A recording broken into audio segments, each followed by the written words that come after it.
probably. Fuck it. Are we live yet? The broadcast is live. We are live. Hello, Are we everybody. live yet? That's the third time I'm I know. asking that. Yeah. You're just going for shits and giggles. Yeah, I'm hoping for a lot of shits and giggles, and mostly giggles. I took the liberty of drinking in advance to lubricate my speech abilities. It usually flows better when I'm a little bit intoxicated.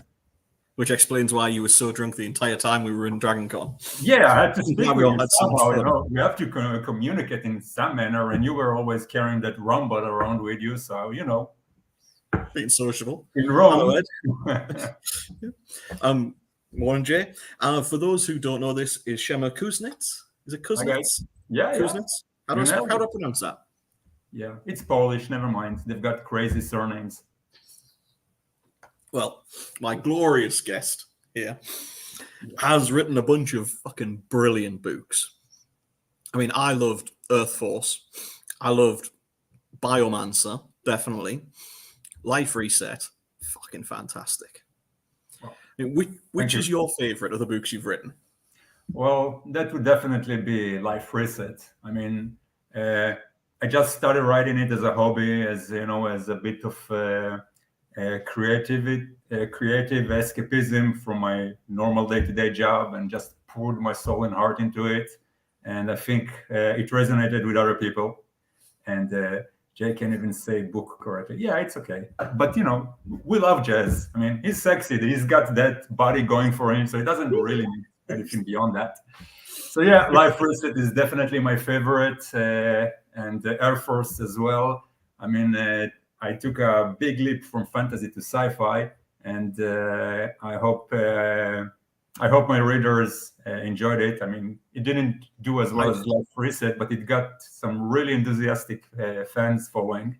So when the third book is coming out at the end of this month, and it will wrap up the trilogy. So I'm excited about that. I'm excited about that. I've been goddamn waiting for it. Did you just increased your level of accent on purpose, or it just happened on its own? Oh no, my accent used to be really broad, but then I went and I worked in a call center for a little bit. I DJ. Right. So when I worked in the call center, they make you sort of tone the accent down and level it out. So right. I was taught for years to try and suppress the accent, and it wasn't as bad. And then every so often it just comes out and it's like really, really thick. Yeah, I love your accent. Thank you, dude. I love it too, in a non-gay capacity. I'm glad you added that last bit. Yeah. But, on a side note, next time we meet, I might fondle some stuff, but that's beside the point. Yeah. Well, it's only some, it's fine. Yeah. You're gonna have fun though, because you're gonna meet. You didn't meet Kev. No, you're gonna meet Kev this year as well, because he's coming out, and Kev's from just literally about 5 miles away from me. So his accent's really bad as well. And the two of us together, when we have quite a lot to drink, our accents are, yeah. So is this the kind of British English that non-British people can't understand? Well, it's more of in the north where we are. All right. We're fine, but those southerners down in London can't understand us at the best of times. So the other English can't understand us, never mind anybody else. So Kev is inbred too. Oh, Kev is ridiculously inbred. He's from Sunderland. Now, you see, Sunderland is just... It's a bit of a strange place. And then somebody came up with a description for how the people of Sunderland came about originally, because they're called Mackhams, and it was so accurate. I'll have to hunt it out for you all. Hello, whoever was saying that. If you find that when you post, it comes up and it says that just Facebook user, it means that you haven't given StreamYard access to your profile. So if you scroll to the top of the post and click on there, and as Geneva says there, that after that we'll be able to see who the fuck you are, because otherwise we can't tell. Right. Sunderland is the UK version of Arkansas. It is, except not as classy as Arkansas. Sunderland's wrong, and I say that as somebody who lived on the borders of it for most of my life. So if anybody can take the piss out of them, I can. I was in Washington, but anyway, yeah, I've gone off it a bit. Arkansas. Fuck's sake. That's okay. So, how are you doing, Jazz? I'm doing good, man. I'm doing good. It's the weekend, so I've had a bit of downtime with Chrissy, my wife, and the kids. Arkansas, love it. Arkansas. Ah, fuck it. So I've had a bit of a relaxing weekend. We've got a few jobs done. My new keyboard's arrived, so that's pretty cool. I haven't actually unboxed it yet and played with it, but I'm going to do that later on. All right. I'm just at that chilling out stage of the weekend. How about you? Yeah, pretty much the same. My wife is at China at the moment. Yeah. Or just randomly, you just say, go to China, woman. Yeah, go to China. She just took a 27 hours trip from work. So all alone with the kids. So I'm a very orderly guy. So everyone are in bed. The house is, organized. I got some time to chill out on myself, watch my own personal TV shows that I like. So all good. That's it's really nice when you get that little bit of downtime. You feel guilty almost because you do kind of like the wife and kids, to a certain degree. But when you have that downtime, you're like, yeah, I'm going to have the next chill out time. Yeah. I've decided I'm going to take 2 weeks at the end of the Cyberpunk book that I'm working on at the moment. Okay. I'm going to push back Arise by a couple of weeks, and I'm actually going to take 2 weeks off and just have a reset. Just, when you get to that stage where you go, and I'm going to have a little bit of downtime for me, because apart from the time I spent sort of flying and going to Dragon Con, I haven't had more than sort of 2 or 3 days off in the last 3 years. So, that's crazy, man. You got to take some time off, to recharge. Yeah, well, that's what I'm thinking. And this is Nuri, my little puppy. But I'm just thinking I need to take some time off and just relax, and pushing back Arise isn't allowed, you bastard. Well, And we'll see, James.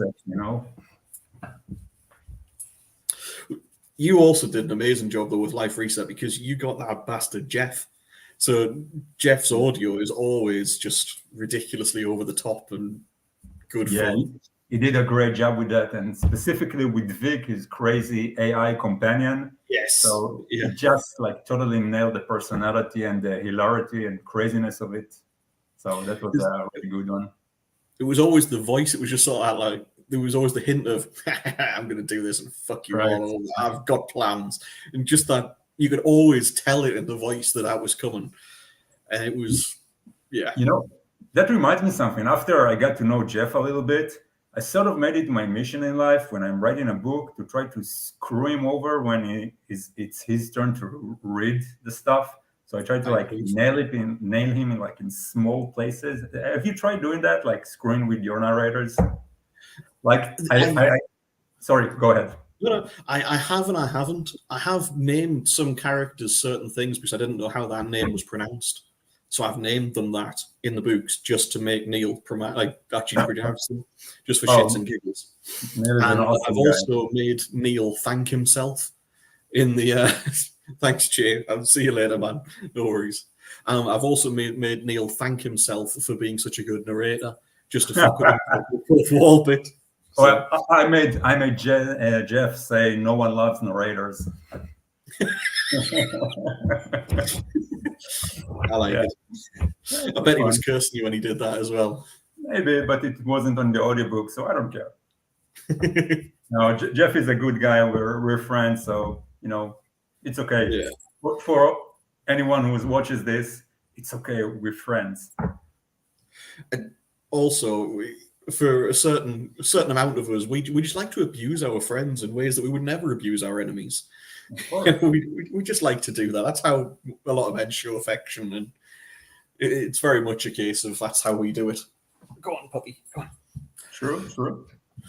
And I see no problem with this. I mean, we've, as a matter of course, Kev and I have abused Lars today. Lars Machmuller. We've just sent him some random abuse just for shits and giggles because that's how we like to live our lives.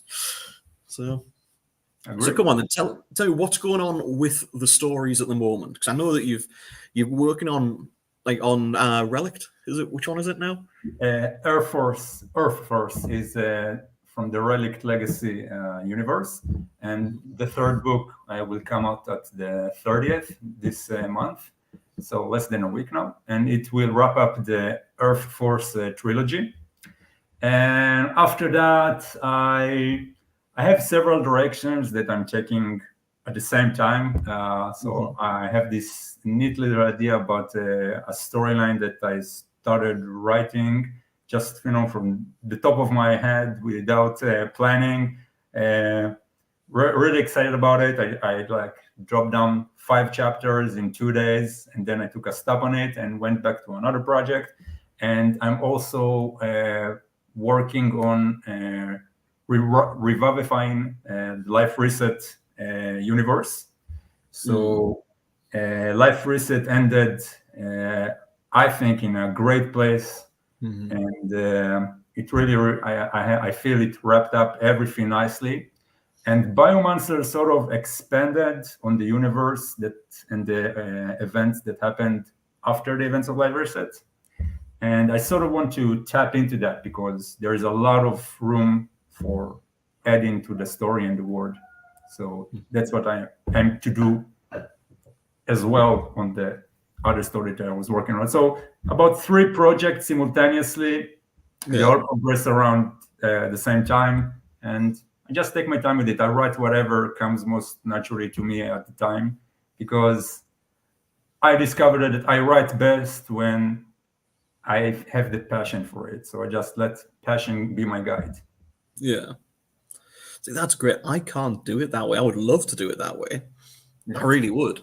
But it's literally once I'm in a world, because for example, the end of my Underverse series, so Underverse Book 6, there were some issues with that one, and I was writing Rise of Mankind next, sort of afterwards. So I was working on that, and then I got this handed back to me in editing. And going from this world into this world totally buggered me up.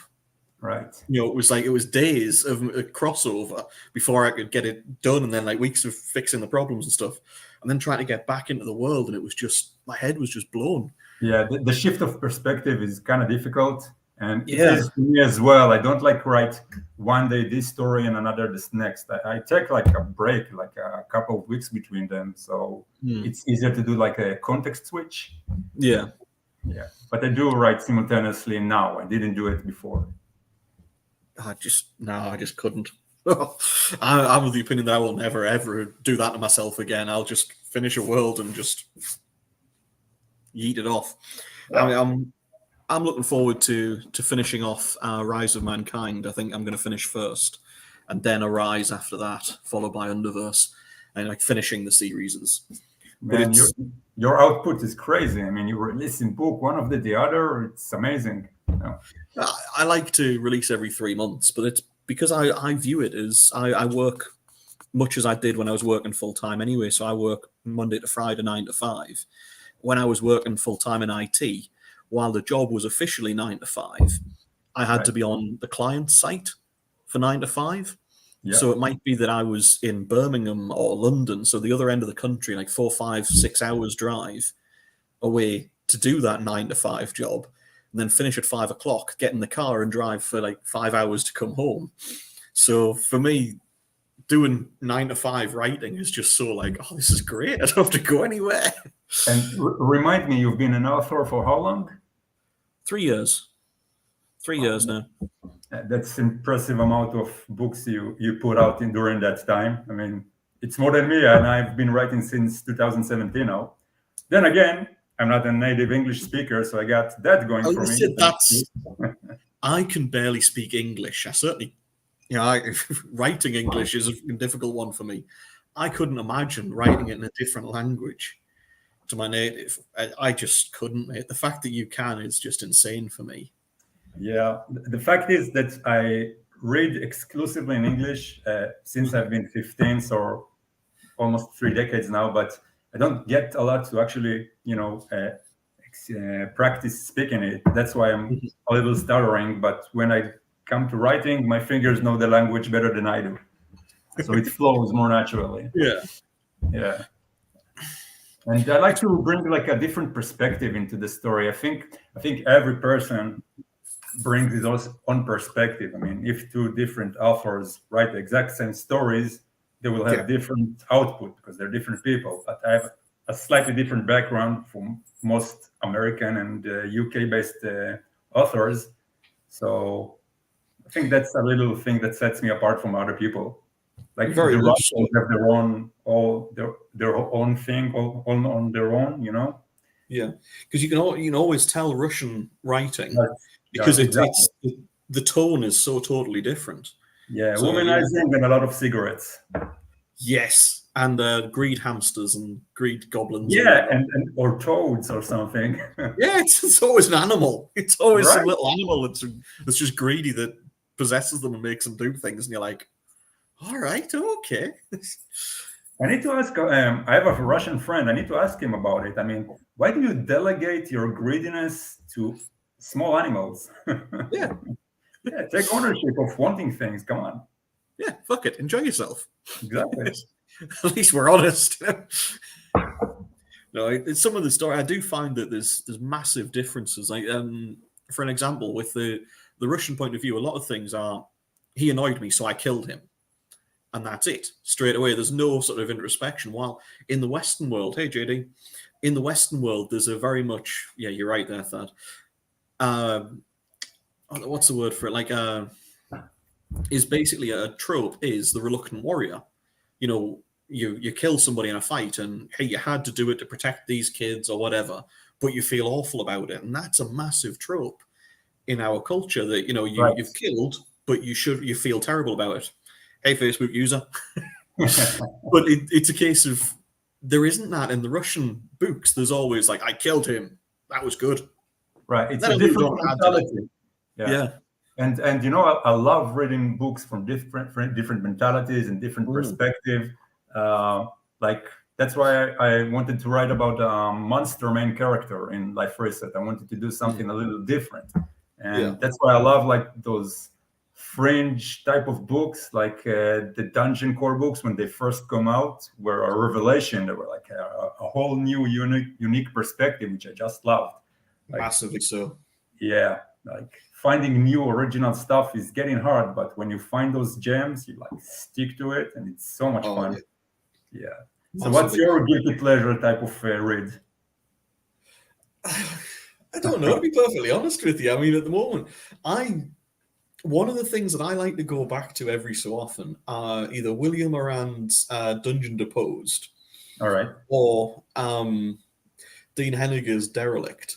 Are both totally different takes on Dungeon Core, because it's not from the Dungeon Core's perspective. It's from, well, I mean, the Derelict is, he's been killed, he's put in shades of grey. No, man, I just go for porn.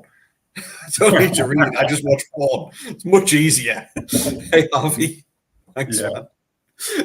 But it's literally a case of I really do. I like those stories because they're so different on it. While a lot of the other Dungeon Cores are just, this is how we write a Dungeon Core, and then they're straight into it. So I really enjoyed them for a little while, and I think I sickened myself on reading too many of them all in one go. I sent a picture of me to hang on your wall. Facebook user, I don't know who you are, but yes, definitely. If you prove the StreamYard access to you, and yes. Maybe he just wanted to send you his silhouette, like the Facebook icon thing. Yeah. Oh, just go, who's this be? But some of the books that what have I read recently? Oh god, Daniel Shinhofen's book. What was it called? His latest one. This is going to bug me because Antecedents. Yep, Antecedents Legacy. Have you read that one yet? No, I haven't read a lot of Shinhofen book. The guy is crazy. He puts out like, I don't know, a dozen books a year. I don't know. Oh yeah, he's crazy. It's good fun, but it's. Yeah. I won't ruin it for anybody that hasn't read it yet, but it's really good, and it's set in an alternative sort of realm. A soldier here is teleported across, and he gets access to mechs, like mech warrior style mechs. Yeah, cool. And just from that point, it's just like, yes, but he's bringing sort of our sensibility, our training, our regimes across to a world that doesn't have them, and people's pretty much the way they deal with it is just like, fucking run in there, or stand still and shoot things. And we're used to, well, no, you fucking run around, you hide, you do all this, which they don't. It's really, really good. So if you're looking for another one, I would definitely recommend that one. That's Yeah, good fun. give it a look. It sounds great. Like different perspective, different experiences. I love reading like from monsters' point of view, like real monsters, not humanoid monsters. That's really Yeah, a whole new take. Like Chrysalis, if you heard about it, yeah, really definitely. enjoyed that one. Yeah, It's Lars did really well with his, where he did the dragon's point of view in Dragon's Horde, in his Dragon's Horde. What the hell's the dragon's called? Oh god, that's gonna bug me. Lars, it's Master of the Horde. Yeah, Master of the Horde. He did really well with that one because it's from the dragon's point of view, but it's a human transformed into a dragon, so it's right. not as Yeah, well. they I got the couldn't. human mentality. Yeah, I couldn't do from all of my books. Are pretty much I try to make them very different, the main characters, but they're different shades of the same sort of focus because I like personally Sean Hawes as a Goblin main character, always good, especially from this guy. He like Goblin main characters. Yeah, I always like sort of, as much as I want the characters to be ranged and to be sort of staying back and to be staying safe and doing magic and stuff, I always end up writing somebody that gets up close and personal and just beats fuck out of somebody. but that's all right. That's your flavor. I mean, Yeah, that's the people who love your work loves the thing that you put out because they transmit you. yeah. Yeah. So Have I think you? yeah. Sorry, Sorry. Go ahead. no. I was going to say. So this year, obviously, we met properly for the first time at Dragon Con last Right. year with Neil and a bunch of others, and we all just basically got drunk and had like a great time. So this year, you're coming back out, aren't you? You're coming to Dragon Con. I'm coming to DragonCon. Yeah, it's finalized finally. Good. When, I mean, are you flying straight? Are you flying past like London? Are you flying to London and moving on? Are you? I received the flight numbers that you sent me, and unfortunately, none of them is available for connection. But I finally found a direct flight from here straight to Atlanta, and I'm taking it. I mean, I had the worst experience in 2021 where I got stuck in Newark Airport in connection during the storm. There was like a hurricane. I got bogged down in the airport for 48 hours. I missed half of DragonCon. Oh God. And I was like, I was dressed for summer because Atlanta during that time is hot. So I was freezing there during the storm. I had no warm clothes on me. I was basically a hobo. So give me a straight flight, a direct flight, anytime I can get it, and that's what I'm taking. We'll meet there. We'll have a lot of fun. We'll drink. Oh yeah. Try to stomach your rum. Yeah. Yeah. Well, I'm practicing. Yeah, well, it's definitely, hey Josh, it's definitely a case of this year I'll bring more rum because we found last year that you carry a shoulder bag around with you and nobody cares. And it's like, right, well, now that shoulder bag is getting filled with rum because the prices were just ridiculous in places. But we did have a lot of fun. Yeah, it was great. You meet all of these fellow authors and people that you connect online, finally get a chance to see them and see you in person for the first time. I mean, it was a bromance love on first sight. I mean, Definitely. we did all this manly thing together, like cuddle and hold hands, manly things. Yeah, we skipped down the road. Yeah, I mean, it's one of those things that sort of you go into these places and you'll all know what we're talking about here. You meet some people that you just get along with straight away, and you're like, I like you. Let's have a drink. Exactly. And DragonCon is a great place to meet these kind of people. I mean, every year I meet new guys and new people that I just connect to. It's crazy. I have to fly 12 hours straight to meet people on the same mindset as me. But that's the thing. I mean, I was thinking this, that I've spent most of my life feeling like I genuinely, when Chrissy, my wife, and I have talked about this before, and people say, oh, how did you know you were an author? And I say, I didn't. I thought I was mad. I genuinely just thought I was mad. I had all these stories and all this like craziness in my head my entire life. And I just used to tell myself these stories, and I thought genuinely that it was just that I was mad. I was okay with it. And now meeting other authors and meeting the fans and meeting people that think the same way and that are as crazy. It's Yeah, fucking it's amazing. wonderful. It's a great feeling. It is. So I would thoroughly recommend to anybody, if you can come to Dragon Con, you are more than welcome to come and drink with us all and just meet and hang about. We live in the Western Bar on night time, pretty much. It's not real fun if you're not skipping. I don't know who that one is, but I'm suspecting Paul. I haven't seen a comment from Paul yet, so I'm assuming there's going to be a Paul comment soon, or a Zach. Because Paul was with Shemer. Yeah, I remember the guy. So yeah, that was good fun. Yeah, So, okay. what have you been up to besides writing then? I mean, have you been gaming? Have you been talk us through sort of what you do, how you get through your life? I'm always reading. I read from my phone, so whenever I have like 2 spare minutes, I'm reading, and I have this binge times when I game, because whenever a new game comes out and catches me, I can like invest hours on end until I finish it. And yo, Josh, how you doing? When people write short sentences, I manage to read it in time. So. Sorry, dude, yeah. Should hold the sentence up there a little bit longer for you. Right. So yeah, a lot of gaming, a lot of reading, watching movie, all those nerdy stuff, that we like, as a whole. We pretend we like alcohol and booze and many stuff when we just all big nerds inside. Oh, we are complete nerds. Yeah. It's very much nerds and geeks. It's a case of we just fucking love all the good fun stuff. I used to game like nothing else. I used to love gaming, and now I don't get to do it very often because just life with the kids and stuff, and we just never really get around to it. I keep meaning to do more, and Chrissy keeps pushing me to game more. But I just She does? Oh yeah. Yeah, well, she needs to have a talk with my wife. Well, we had a discussion about the fact that basically, if you think of it as a reservoir, like a storage container for creativity, gaming, reading, watching movies is filling this reservoir up, so you can use the stuff in it to get your brain working to be able to write. If you don't refill it, then it just gets emptier and emptier and emptier until I can't write anymore. I'm going to have to take some time off writing.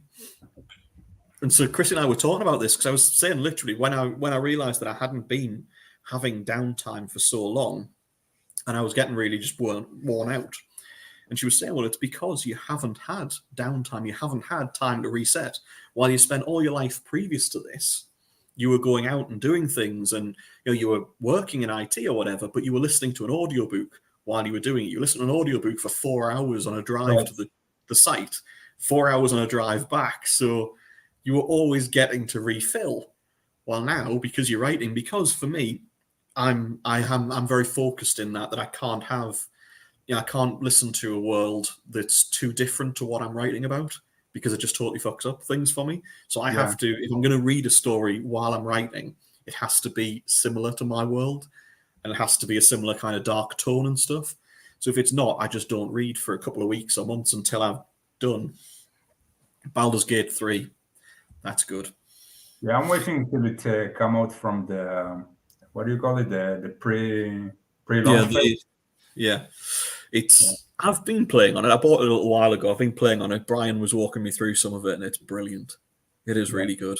And I'm totally related to what you said, that you need those downtime to fill up the creativity well. And I do that as well. I especially find the D&D session helpful in that regard.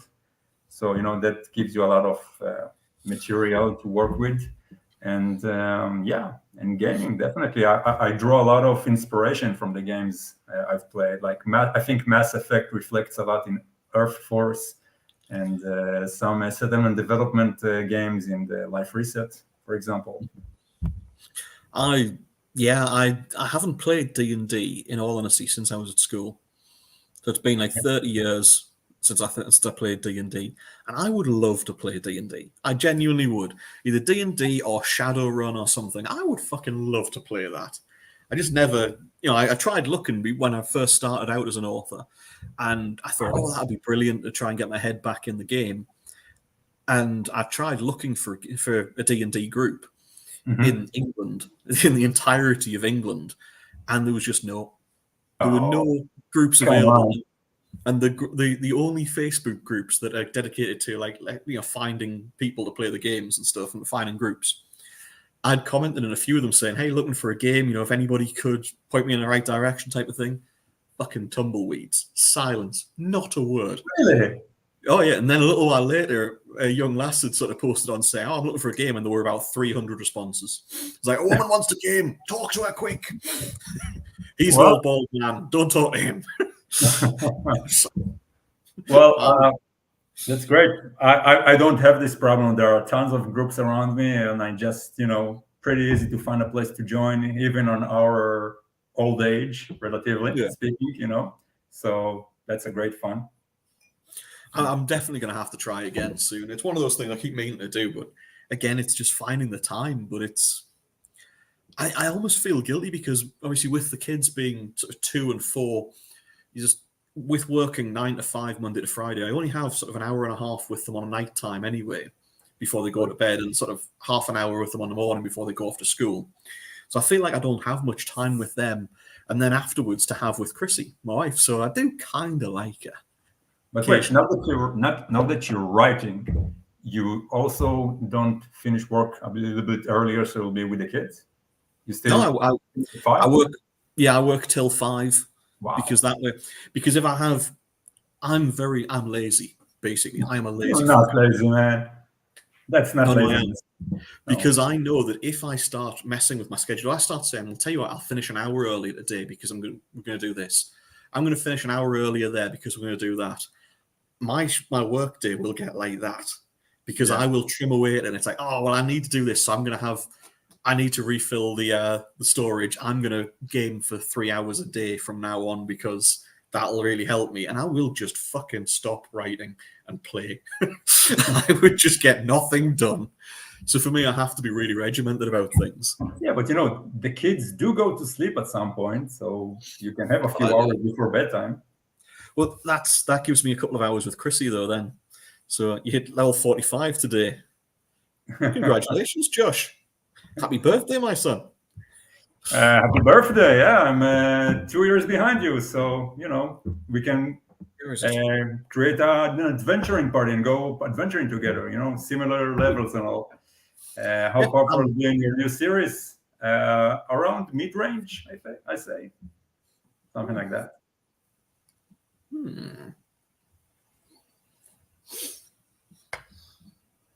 Yeah, well.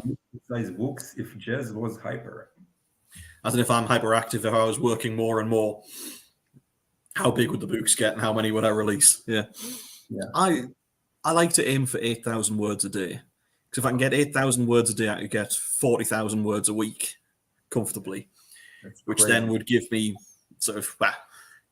nearly a book a month, book every 6 weeks. But tell me something. When you write that much, don't you feel like you're drawing all the creativity that you have prepared for that until that time, and then you kind of run dry before the next writing sprint? I mean, how do you keep the creative parts giving you the insight you need to write? That's where I'm at the moment, in all honesty, is I'm getting to that point. I'm not there yet, but I can feel that I'm getting worn down. So that's why I'm going to stop for a little bit. And after this, so I'm working on Cyberpunk 2 at the moment. I'm really enjoying it. But it's a case of, I know where I'm going with this story. I know this is what I'm going to do with it. Once that's done, rather than going straight onto Arise, which I really have been looking forward to, and I really want to write as well, I'm going to force myself to take 2 weeks off, just because that way I can make sure I've refilled. And then I'm going to take 2 weeks off, I think, after each book. Right. So we'll see. I mean, I might not be able to stick to it. I might take a couple of days off and then I'll go crazy and I'll need to get back to writing because I do really enjoy it. So do you do outlines? I don't normally. I've tried it with this one. With Cyberpunk, I'm trying it. Yeah, a bit of both. Is the Cyberpunk, I wrote the first one without, and I've never done outlines ever. And I've thought, no, I'm going to try it now to see how it works. And I've done an entire outline, an entire plot for Cyberpunk 2. All right. And so I finished that off on Friday and planned it all out so that now I've got it sort of ready to start with on Monday to see how it goes with me writing in that. But I also, as I said, I received my new keyboard arrived today, and I'm going to have to learn how to use this keyboard because it's not a normal keyboard. What do you mean, like the split one grab with the different? All right, you can do the unboxing now on live in the air.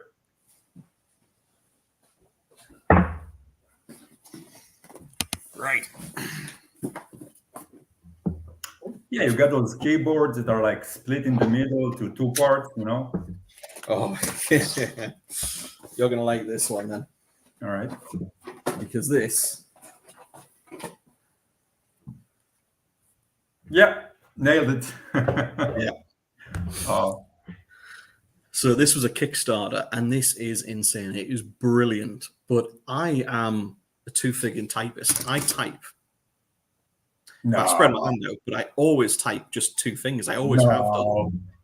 And so I'm going to have to learn not only to type on a totally different shaped keyboard that's split, that's spread across. You know, when you're used to where your keys are, you can hit them without looking. Right. I'm going to have to learn how to type on a new keyboard that's like this and type with all of my hand at once. Both. Wait, there are two parts, right? You just showed us one. Yeah. All right. Yeah, sorry, there's two halves to it, but yeah. Okay. But it's sort of like, yes, this is going to be two of these. And you obviously looks sort of like- use them. Yeah. Should be easier on the wrists, I think. Massively so. That's what they're for, apparently. They're designed to make sure that you don't have ergonomic problems, and so you don't have like carpal tunnel syndrome and so on. I haven't got it, but it's a case of because of how long I spend typing each day, there is a risk, obviously, I'll get it eventually. So Yeah. I thought we'll play the game, we'll be sensible and not, and get this. And there's also the other argument, which is because of how fast I type with two fingers, if I can get all 10 fingers working at the same time, can I get it up past the 2000? What if I made a wall set of keys and you could just jab at the keys and literally shadow box the book to life? Would get ripped, win the European Championship boxing belt and write books. That would be fucking amazing, TJ. This is your invention, right? Forget anything else in your life. You need to create this because this would be awesome.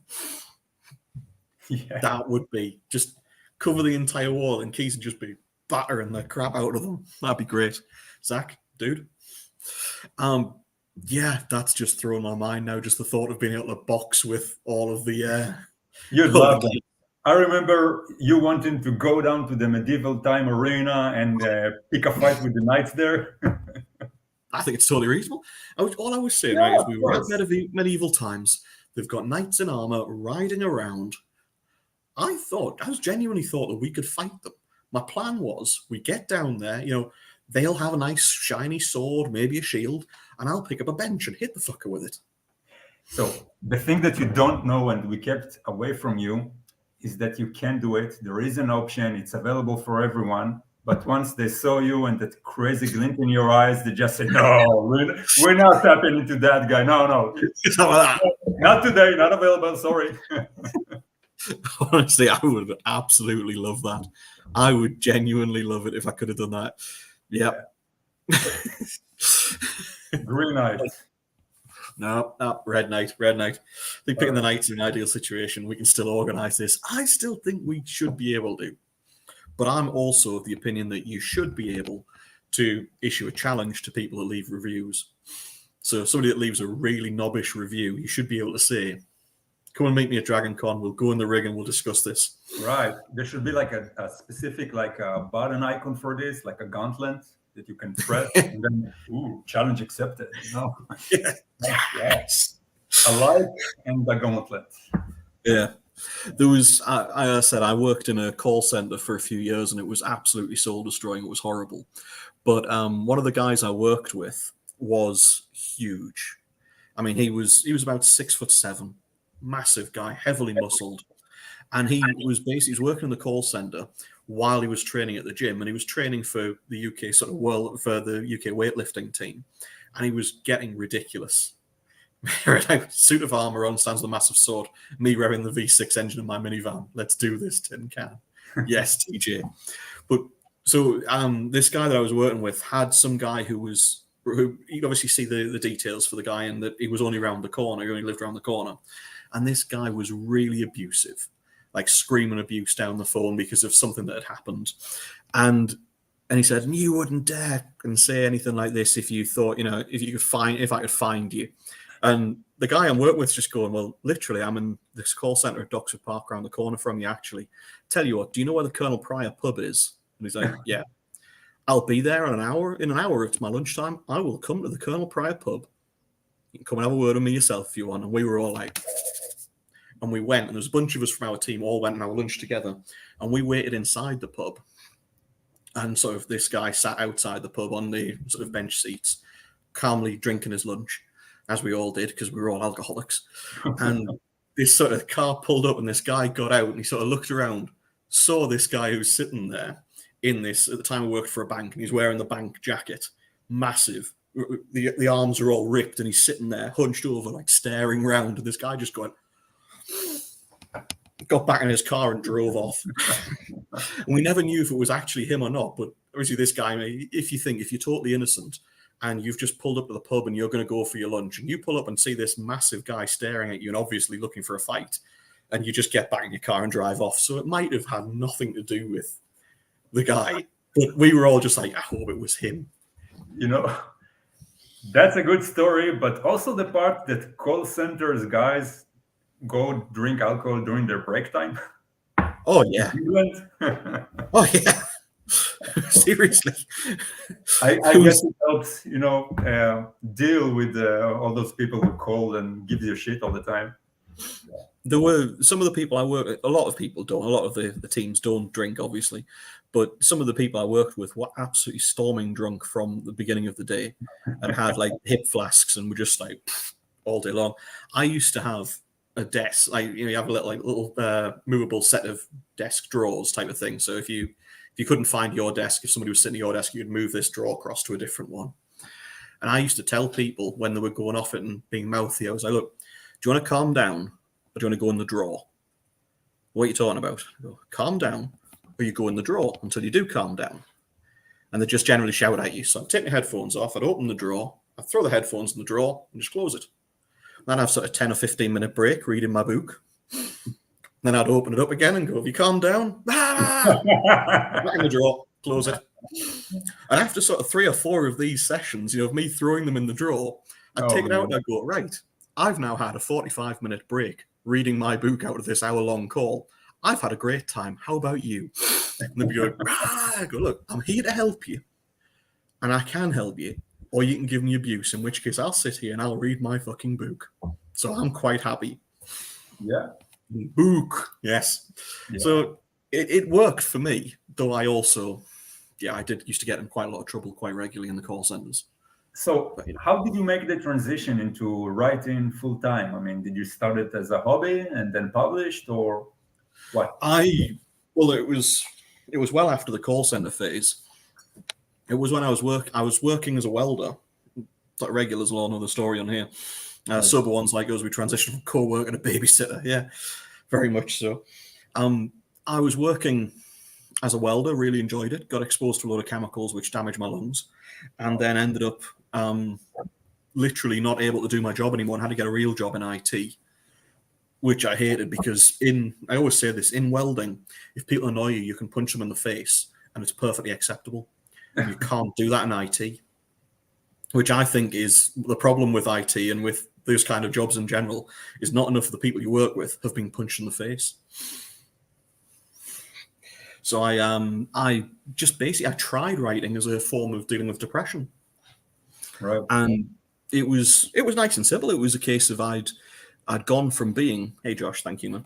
I'd gone from being very fit and carrying steel all day long and dealing with sort of things and doing what was felt to be a very manly job and I like this job because I'm tied up in this identity that I'm doing a very difficult job. I'm doing it very, very well. I'm well paid and I get to essentially work out all day because I'm literally lugging steel around all day. So this is brilliant. Right. And then suddenly when I couldn't anymore and I couldn't do all the exercises that I'd been doing because of the damage, I got really depressed. And when I was so depressed, I was told, hey, writing is really good for you. You really should try it. And I thought it was bollocks. And it wasn't for me. Oh, no, you can't do that. No, I'm not depressed. I don't need things like that. And when I talked to Alaron Kong and I talked to Luke Chimolenko, and they both pushed me to try writing, and I did. And I was absolutely stunned that anybody wanted to read anything I wrote. I was genuinely amazed. I mean, when I told my wife that these amazing authors that I looked up to so much, and I still do, had suggested that I try writing, I genuinely, I said it was like, these people think I should do this. How silly is that? And I genuinely thought she was going to go, don't be so fucking stupid. Because all of my life up to that point, people would have said that. Previous partners would have said exactly that. And me saying that to my wife, I mean, I knew she was totally different, but she straight away was like, well, fucking do it. I was like, but you don't understand. If I do this, I either do it properly because of who I am. I either do it properly or I don't do it. And if I do it properly, then we'd need to have it edited. We'd need to have covers. If this was any good and I could do it, it would cost us a fortune. And because of the damage done to me, and because of the change of career into IT and so on, I was earning a really shitty wage. It was literally a case of she was working ridiculous hours to be able to pay all the bills, and I was barely covering my bills, my personal bills, let alone helping for the house. Right. And she just went, we will find the money. Don't worry about that. Just do it. If you do it properly, we will do it properly together. Just fucking do it. And I did. Man. Yeah. Oh, God, yes. God, yes. I'm keeping her. I have a very similar story. I mean, I have a different set of circumstance, but when it got down to it, my wife just told me pretty much the same line. She said, sit down and write, when I was debating if doing it or not. And also when I finished my first book and I wanted to put it out officially, I never thought I would see anything like income-wise from it. I just wanted to be out there, see my name as an author, publish a single book in my life. That is an accomplishment. And I really debated whether to invest in a cover. Back then, $400 seems like a lot of money for me to put on something like that. But she said, you know what? You invested so much of your time and effort in it. We can handle the money. Just do it. And I got a cover I love, and I published it. And it just fate smiled back at me and told me that was the right decision. And I'm so glad it worked out for you as well. And I think everything you went through, all the hardship, all the aggravation, you funneled into your books, and that's part of the experience that accumulated to make your book so fantastic. I mean, thank you, dude. You're right about the guy that I don't say you want to be, but the guy that you aspire to write about. It comes from you naturally. You do write the way that you want to live, essentially, in some ways, and it's really freeing. Though I do find you finish the book and it's all done, and you've put all this in there, because the way that I write, I don't know if you're the same, it feels like it's all come out of you. So it is Ed. So you put all the story in, and it's all the stories in your brain as you're going through, but then it's gone. It's all fucking put into the book. And once you're finished, there's stuff in that book you've got no clue about. You've never seen that before in your life. And you send it off to the editors, and they come back and go, oh, I really liked when you mentioned this. And you go, I didn't mention that. You read through and you check, and you're like, I wonder if they put that in. Oh, no, it was in before I sent it to them. All right. Right.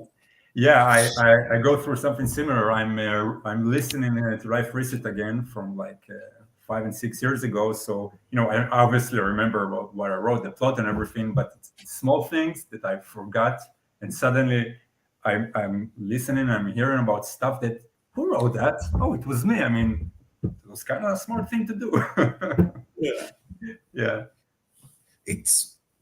Writing is freeing. It really is. Definitely. And it's when you have those good days, when it just flows and you just pounding out the keys, and when we do sprints, for example, and the alarm goes off, and you're like, all right, at the end of that hour, fucking hell, that was, it only felt like 5 minutes. And you look at it and you've done 1,700 words, and you go, fuck. Yes, exactly. When a story seems to write itself, and you just that was brilliant. And you finish, and you sort of sit down on nighttime, and your brain's frazzled. And my wife asks me questions, and I go me no word. Yeah. it's word so good. mentally draining, like being in the zone and writing in the zone, and you come out of it and you feel like you've been brain raped or something, Yeah. It's You're like exhausting. Like mental people ask energies you are questions. over. Yeah. Yeah.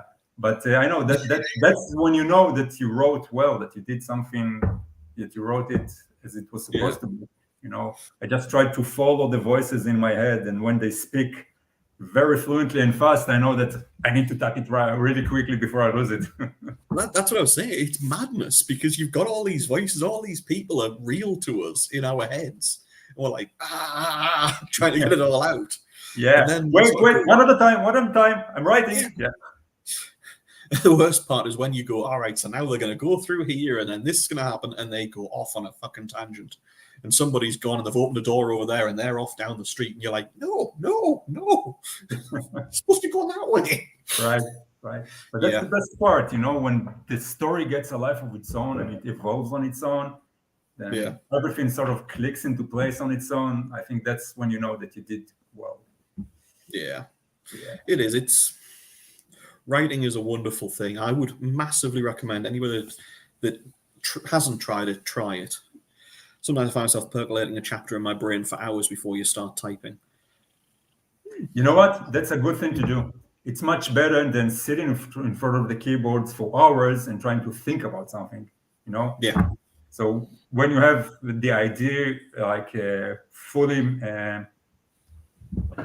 developed in your mind, it's so much easier putting it out there on the keyboard, Definitely. That's why I've tried plotting this one, so that I've got the whole book sort of written out as plots and each chapter what's going to happen. And whether it works or not, I don't know. But I tried plotting once. I had a very neat plot line: 1 leads to 2, leads to 3, leads to 4, leads to 5, and I started writing. It went over there. Yeah, so that's what I'm expecting to happen. I am expecting that to happen. So I stopped plotting. It doesn't work for me. I think it works better when I just write from the seat of my pants, and sudden ideas come to me that in the spur of the moment that I couldn't think of in advance. So I just go with it. Oh yeah, definitely. No, I'm definitely. Oh, sorry, it was late night last night with the kids. Just when you up throughout the night again and again and again, and you're like, Yeah. Well, the good things, we did it an hour early because of my timetable. It's almost 11 p.m. over here. Is it? It's 5 to 8 here. So I'm usually we're on sort of quite a bit later, so it's going to be good. Early night, I think, but we'll see how it happens. I have a general plot, end target, a few plot points, but the rest is from the hip and letting characters lead me there. Yeah. That's the best way to go about it. I know the start, the end, maybe a point or two in the middle, and that's just trying to connect all the points. Yeah, definitely. It's one of those things. It's just you create as you go. It does happen, but allows you to shift the line and sometimes help you recenter or realize that the shift works better. Pro and con. Yeah, you're right there, TJ. Yeah. So how did you actually start writing then? Was there something that drove you towards it, or? Yes, I got into Elite RPG around 2016, I think, when it was fairly new, and The Land was one of the very few books in the genre. And I just started looking for any Elite RPG book I could get my hands on, and there were so few. And I remember someone recommended the book to me, highly recommended actually, and I started reading it, and it sucked big time. It was such a shitty book.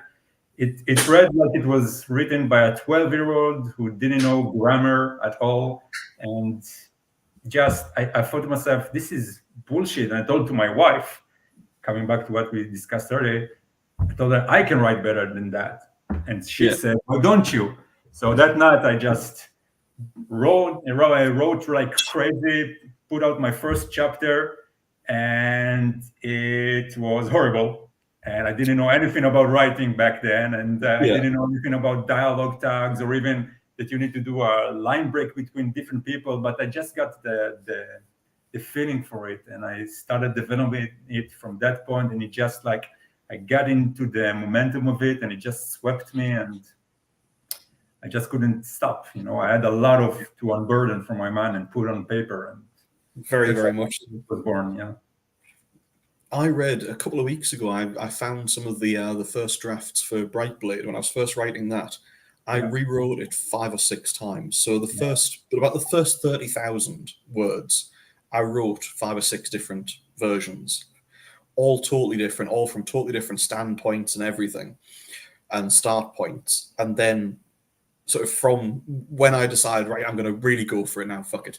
And I wrote the entire book in about 5 months. But I wrote it from start to finish because the first 30,000 words were totally, I kept changing them all the time. I was like, fuck it, just keep going all the way till the end, get it finished, then come back and fix it.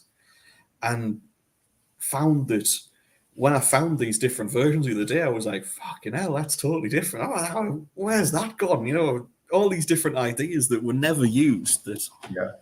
Yeah.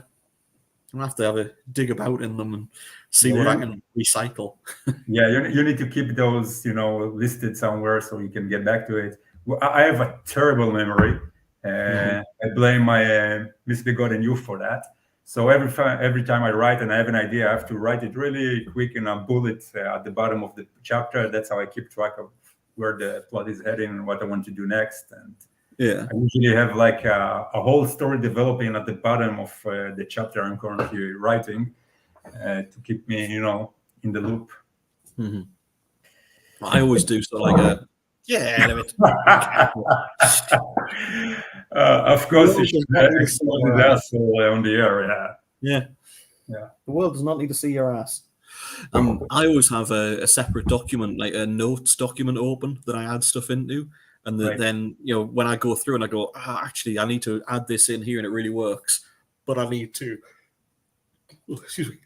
I need to put this like earlier in the book. I need to thread this through to make it work. So I'll put notes in saying on edit pass, add in Cabot meeting, whatever.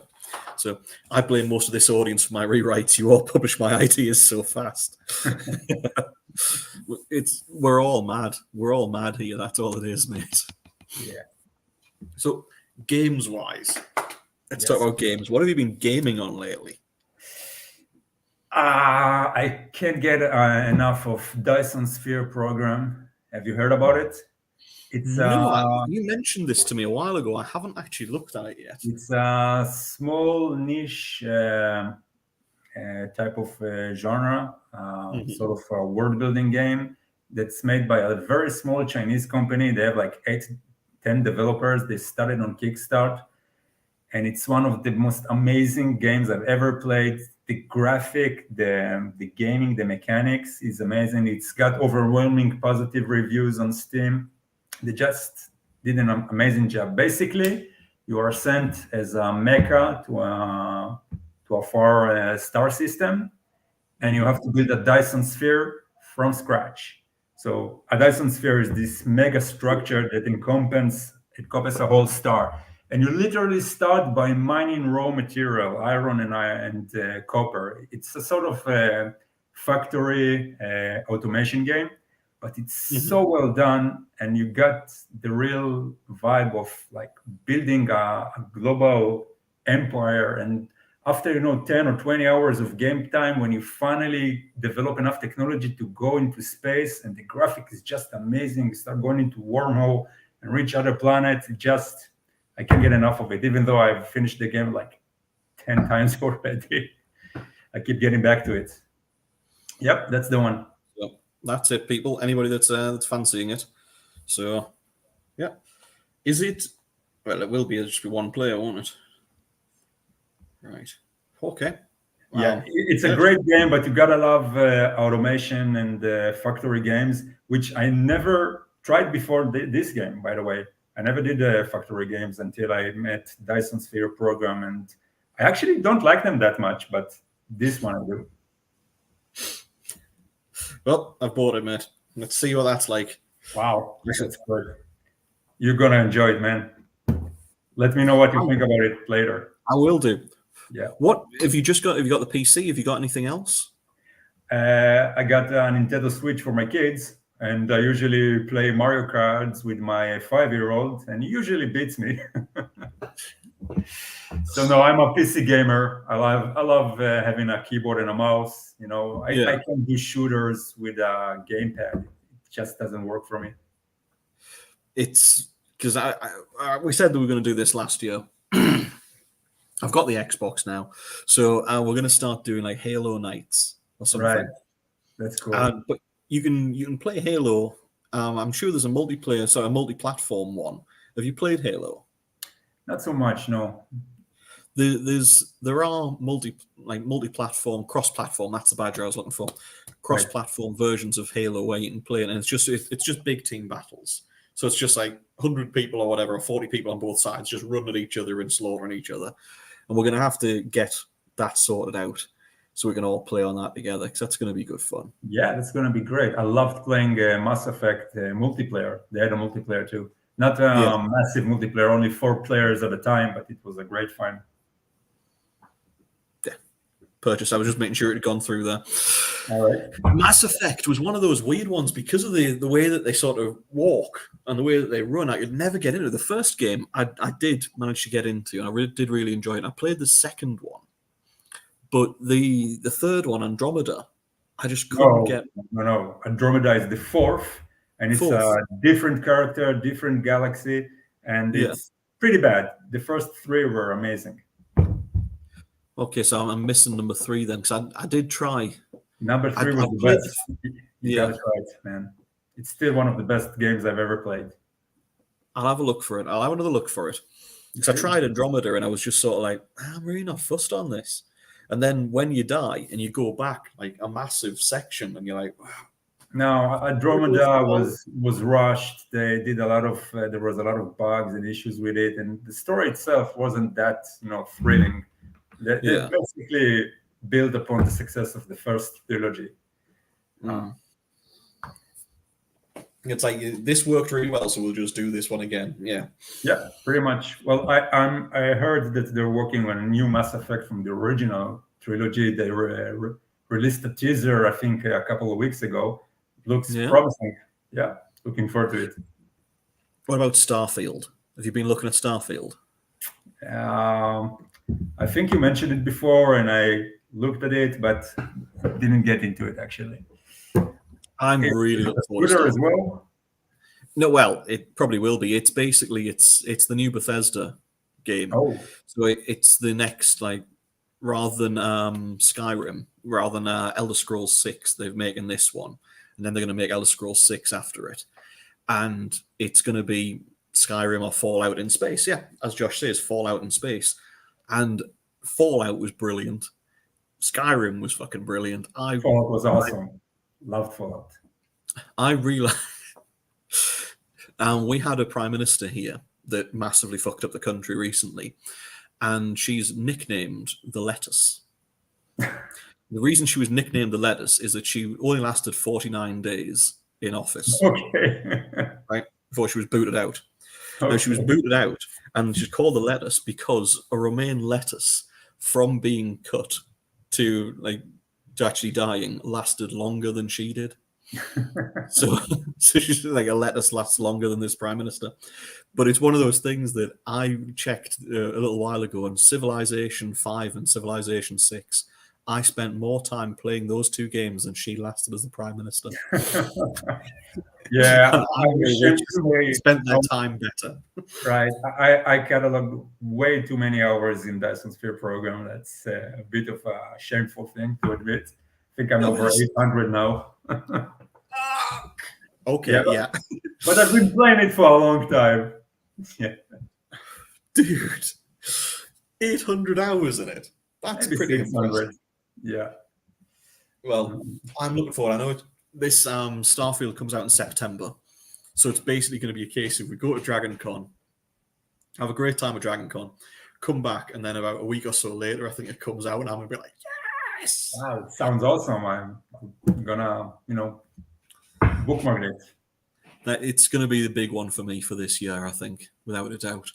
I don't know, there's a couple of other games like Redfall's coming out, which is a shooter one, but it's against vampires. That should be good. Game Pass, yep, that is ridiculously useful, Josh. You're not wrong there. I'm trying to think if there's anything else coming out this year that's supposed to be good. Is there anything you're looking forward to? Not so much, I think. Not this year. No. No. Kind of barren from my perspective. Yeah. I mean, I'd imagine there'll be a Civ 7 soon. It's about time for it. And there'll be more games like that. I genuinely love the Civilization series because I can just sink so many hours into that and just play. Have you played the Pharaoh? No, It's I don't a think I game have. from '99, Yeah. and they just released a remastered version of it. I bought it already. It's like they revamped the graphics and everything. It looks great. And back then, when they didn't have good graphic, they had to produce good games Good quality games. Yeah. wise. So taking those games and just putting them in a fresh new dress, and they look great, and just just as fun as before, you know. I liked Dune 2000, which Oh, was I played that it so many times. oh yeah, It was awesome. those games were fucking brilliant. Yeah, Do you where you remember? look at spice, bombs on you, Yeah, make them on the ground, and then got a whole new field of spice, and you rush into it and fighting the worms. That was awesome. definitely. Do you remember there was a Dune game before that as well? Yeah, Where the with the Paul Atreides, right? That you play him yes, in the first person perspective. I remember that. and you could either fight as him, so you go to the searches, and you could encourage people to fight, but they would fight much better if Paul Atreides fought with them. So Right. you could send him in to fight and you could fight with them, but then if he died, everything was over. So you were like, oh shit. So, how long ago did it? Since it came out, I think it came sometimes in the '90s, right? Mhm. Yeah, Definitely 90s. Yeah, Fear is a mind killer. yeah. I remember that back then my English wasn't that good, so I had trouble playing it, but I give it a good shot. Yeah, But yeah, I just love it. I'm such a fan of the original movie, and being able to yeah. play Paul itself. It's funny. Have you seen the new Dune edition? The new So movie. the new movie. I mean, Yeah, the the first one. movie Yeah. the movie is good, but it's almost line to line identical to the original one. I mean, they just use the new cast and better technology and shooting graphics, but it's exactly the same movie. They didn't try to update it or anything. And Yeah. There's a lot of potential that they could have done with it. I mean, it is good, but I'm waiting on number two before I finally decide if I like it or not. It's one of those yeah, where I'm like, But I'll tell you what I've been watching of late. Shadow and Bone. Have you seen that? no, Netflix. I'll give it a look. Give it a look What is on it about? Netflix. Shadow and Bone. Yep. It's it's basically it's a fantasy series. My wife and I have started it a couple of days ago, and we've gone through the entire first season in a couple of days. Really, really good. Really enjoyed it. It's one of those where you just sort of like it gets your mind going, and you're like, That was what actually got me to realize that I really need to take some time off. Was because I was like, this is what I need, and then realizing that this is actually filling the tank rather than draining it. Based on a Russian novel, is it Shadow and Bone? It's bloody good, is what it is. Well, that would explain it because magic users are called Grisha, and it's sort of like a lot of the terms they use are very Eastern European. It's yeah, that makes a lot of sense. Well, I'll definitely look into it. I can use some more filler for the tanks. Yeah, You know, it's one of those rare ones that both me and my wife really really enjoyed, and she's not heavily into fantasy or anything like that, so it was definitely good. Put it that way. yeah, it's fun when me and the wife have shows that we like watching together. There's actually a lot of shows that we watch together. She loves fantasy too, but only to a certain degree. So Game of Thrones and stuff like that, yes. But anything like more dragony than that, not so Yeah, much. So season two is out. Yeah, it is. Season two just came out for it, so oh, nice. we only saw it because of the advert for season two, and we're like, yeah, give it a go. And then we've watched it all, and we've got to the end of season one, and we're like, we need to start the next one. We need to watch the next one. So we're looking forward to that. Come on, bloody cats. So we've got cats climbing over the side here. Yeah, I see. You got a whole zoo over there. Well, we do. The little ones. We've got 2 cats here and the dog somewhere. We've got 2 dogs somewhere, just rolling around causing trouble. Yeah, my wife wants to bring a boxer to the house. She loves boxers, but I don't have the energy to walk it, because I know that it will fall on me to take care of it. Yeah.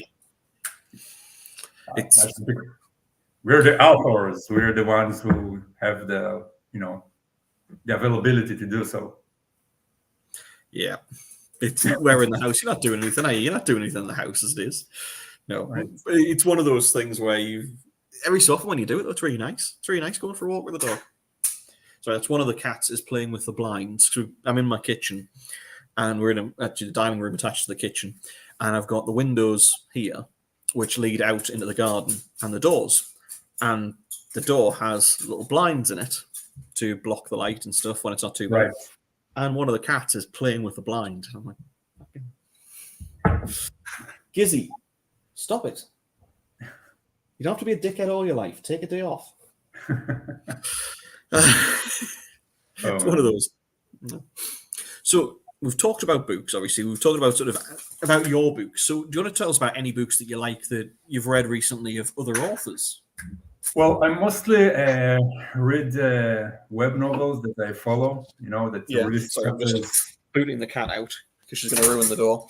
Yeah, no worries. So I'm a huge fan of The Wandering Inn. Yeah. Yeah, I think it's a hit or miss for most people, and it's a big hit for me. And I always love reading her stuff. But aside from that, there are so many books that are released daily, and I just can't hope to even, read a scratch of them. But of course, the big names are all there. Who Fights with Monsters and Dungeon Chronicles and a lot of other great stuff. Yours, obviously. But aside from that, I think I have a small. There's a small piece in my heart for Awaken Online. So yeah. The author Travis, I don't remember, Bagwell, has been writing this series since around 2016, and he's been very diligent in releasing, I think, 2 books a year that keeps the universe alive. And every book is amazing and great and engaging. And I just have a lot of respect for the author and for the series he puts out. I think it's one of the most stable ones. And unlike many in the genre, it stays interesting because you see a lot of series that just get stretched on and on and on until they lose the thing and people lose interest and then they just drop it. They don't even finish. And Travis writes a good story. Yeah, definitely. I definitely agree with that. He was one of the first ones that I read. So when I first started reading, it was in 2019, I think. No, 2018 it'd be. Yeah, 2018. And there weren't, as you say, there weren't very many lit RPG books. There was a lot of Russian lit RPG because I think it came out of Russia originally. And so some of those stories were brilliant. But some of them, as we said earlier on, the sort of the difference in the point of view, you were like, not sure about that one. And then others, you were like, this is fucking brilliant. Right. But it's the same with everybody. Whether it's Western world or Eastern, it's always different tastes. Some of the books that I read at that point were fucking terrible. Some of them were brilliant, like really, really good, and some were fucking awful. Yeah, tell me about it. That's why I started writing. Yeah, for me, it was when Luke Chemlenko's book was copied. When somebody copied his first book and released it as theirs. Yeah, and they basically just changed the Bob walks into a bar. Carl walks into a bar was pretty much the level of difference.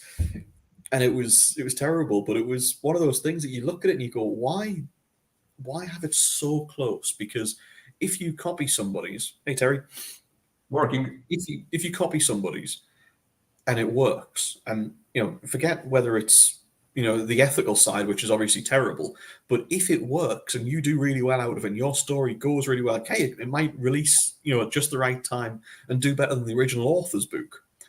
What are you going to do? Because you can't just copy their second book and their third book. So if your book releases and it does really well, what are you going to do with yourself? You know, you've got to learn to do it yourself at some point. So, yeah. Yeah, Strange. there are a lot of there are cases of people stealing books and resubmitting them to Amazon under their own name. That's terrible. And yeah, working through Amazon can be difficult. They're not the most responsive a lot of times, but we And do what then, we can. yeah. And then they just respond with whatever they feel like on the day. Yeah. They're not consistent, but they are our overlord and master, and we do worship you. Yes. Whatever they want. Yeah. Yes, because we kind of like our lives. We like writing. I know I've got to say, I love being an author. It seems very crazy that I'm actually an author because I know when I get up and I look in the mirror and I know it's just me. So, it always seems this doesn't seem right. Does it still feel weird when people you just met ask you what you do for a living and you say author? Does it still feel Yes, weird, right? it does. I know. But I have a brilliant way of dealing with that because All what they right. do is they then say, "Oh, what do you write?" And I always go, "Porn." And I just go, "Oh, porn."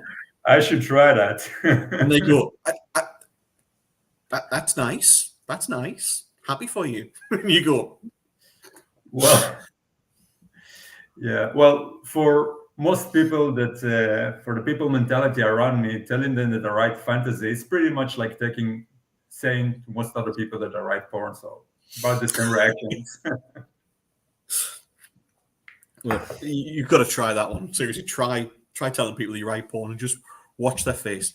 It's a problem because I usually tell it to like lately we're just moving apartments, so I meet a lot of older people who needs to be a part of the purchasing process, and they ask me what do I do. Probably not appropriate. So Yeah. probably not the best answer to give to the bank guy who wants to fill up your form. Then again, they'll probably know how much money's in porn, and they'll be like, "Oh, really?" Oh no, then I will be totally screwed. I don't do porn money. I can't make that much. I always like it as well. I used to say when people say you look familiar, I used to say, "Do you watch a lot of porn?" You probably won't recognize me with my clothes on. Yeah. Yeah, I always like to line people up when I can. Yeah. Oh man, looking forward to seeing you again in DragonCon. It's going to be great fun, mate. It's going to be great fun. Yeah. Definitely worth doing. It's one of those where we all got together and it was just so much goddamn fun. I mean, I missed a lot of DragonCon because you wander around because there's so much going on. Right. You can't see it all because stuff's happening all the time, every day. And so you've just got to wind your way through and try and get some bits in. But yeah, I'm really looking forward to it, man. It's speaking as the worldly guy who's been to DragonCon several times. After the first big experience, and you get used to it. Next time it's easier, and you manage to take in a lot more, and then on. So next time we'll manage to squeeze in even more. And I don't know if you went to the panels and all the the events they had there, but I'm having a blast. I mean, even beyond just seeing the authors and being with like-minded people. So just the event on its own, it's like a nerd paradise. I mean, it is. It's Nerdvana. Yeah, it's one of those where you can't go to all the panels because there's so much going on. But you go to a few of the panels and you basically pick through and you go, I'm definitely going to this one. I'm definitely going to that one. What do you think about Buffy the Vampire Slayer? Buffy, yes. Beyond that, no. You haven't watched the show. Okay. Buffy, yes. I remember the show, and I would definitely go for a drink with Buffy back in the day, definitely. But back in the day, yeah. Less so. It is the day and age, but yeah. So, all right. So you're not invited. Why? What's going on? Whoa. They have this annual event, the screening of the musical episode that they did in the show, and I dragged Tao Wong with me to the screening in DragonCon, and I know what it sounds like, but we had so much fun. It was such a blast. The Tao, on his own initiative, told me next time we're doing it again and we're bringing more people with us. So But you need to kind of like be a fan of the show to really enjoy it. So I'm a fan of Sarah Michelle Gellar. yeah, she won't be there in person, so not exactly the same. But we can meet later for ramen porn, you know. So, to be fair, I'm Yeah. up for coming along to see what this is all about. Anyway, I'll bring me hip flask, so I'll bring the rum with me. But All right. yeah, I'm up for this. So we have like an escape alternative, you know, Yeah. emergency. I have gone into years ago. There was I went to see a film with a couple of friends, and you know when you're not interested in the movie, and everybody's been banging on, they all want to go and see this film, and you go along and you're like, all right, yeah, I'm not really interested in seeing it. It was one of the Halloween films, and I really wasn't bothered about it. And I remember I sort of would gone and would gotten in, and I watched about the first 10 or 15 minutes, and I was like, yeah, this is a bit crap. And I got up and I went to the loo, and then I saw the bar was open. So I went and had a couple of pints at the bar. And then I came back and I went and I sort of rejoined them. And I had this big coat on because the weather was crap at the time. And I sat down and they're like, where the hell have you been? I was like, at the bar, and I opened my coat. And because of the size of the pockets, I managed to fit a pint glass of lager. And I sort of had the top of it out, and then I put the pint in my pocket, and then a couple more cans and bottles in the other pockets. And I strolled back down and sat down next to him. I was like, oh, don't worry about it, lads. Opened the coat, pulled a full pint out, and was like, that sounds like a proper British, you know, story to tell. It basically, I got it in. The reason I did it was from a series called Bottom. Right. All right. It was absolutely terrible and yet brilliant. It was atrocious in every way. You know, I don't know how it was where you were, but for us in the 90s, loads of the programs were really, really bad. Like TV programs were horrifically bad, really sort of bite the knuckle. Now you watch it and you go, oh, we found that so funny at the time. I can't believe that's so bad now. Right. But Bottom was one of these programs and it was brilliant. It was about these two guys that live together who they sort of almost hate each other. And they're always fighting with each other and sort of getting through life and trying to get laid and stuff. And one of them is this relentless alcoholic. And he goes places and he's like, oh, time to get the emergency beer out then. That was when I've been like, I'll have the top off the pint, put it in my coat, and I'll just go back through and join the lads. And that's where I got it from. And it was the only thing that made that Halloween 2000 film actually watchable at the cinema. Mm-hmm. But, you know, to each their own. Yeah, it sounds like a fun experience. Yeah, I enjoyed it. So, drinking and writing. Yes or no? Not for me. Right? Not for me. Yeah, you can't be adult.